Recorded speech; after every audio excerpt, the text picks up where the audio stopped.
মানুহজনে নাম কবিৰ ঘোষ, এওঁ 80 লাখ টকাতে শিৱসাগৰত ঘৰ কিনিছে আৰু ৰিলিফৰ মানুহলৈ অহা পানী বটল আনি দোকানৰ পৰা বিকিছে আৰু আজিৰ পৰা শিৱসাগৰত বেপাৰ কৰিব নোৱাৰে। এইটো একটা চিধা চিধি কথা। এইটো আমি বিল আছে তেনে অসমীয়া বন্ধ কৰি দিছোঁ আৰু এই ভৱিষ্যতে এই অসমক ক'তোৱে বেপাৰ কৰিব, ক'তোৱে বেপাৰ কৰিবলৈ দিয়া নহ'ব। আৰু অতি শীঘ্ৰে পুলিচে চৌমদৰ কেছ ৰেজিষ্টাৰ কৰি এৰেষ্ট কৰক। চৌমদৰ কেছ জেললৈ পঠিয়াওকচোন, জেলত বহুত জেগা আছে, পঠিয়াওক। এতিয়া বহুত আমাৰ শিৱসাগৰ জেলত বহুত জেগা আছে, পঠিয়াই দিয়ক। চৌমদৰ কেছ ৰেজিষ্টাৰ কৰক, ইয়াক পঠিয়াই দিয়ক। এইখিনিয়ে কথা। মানুহজনে নাম কবিৰ ঘোষ, এওঁ 80 লাখ টকাতে শিৱসাগৰত ঘৰ কিনিছে আৰু ৰিলিফৰ মানুহলৈ অহা পানী বটল আনি দোকানৰ পৰা বিকিছে আৰু আজিৰ পৰা শিৱসাগৰত বেপাৰ কৰিব নোৱাৰে।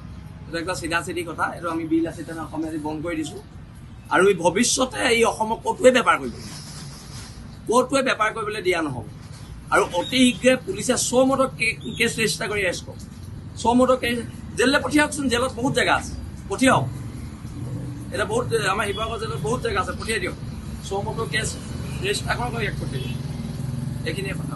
যিকোনো খবৰৰ বাবে যোগাযোগ কৰক 9181 307 221 আমাৰ এই নম্বৰত।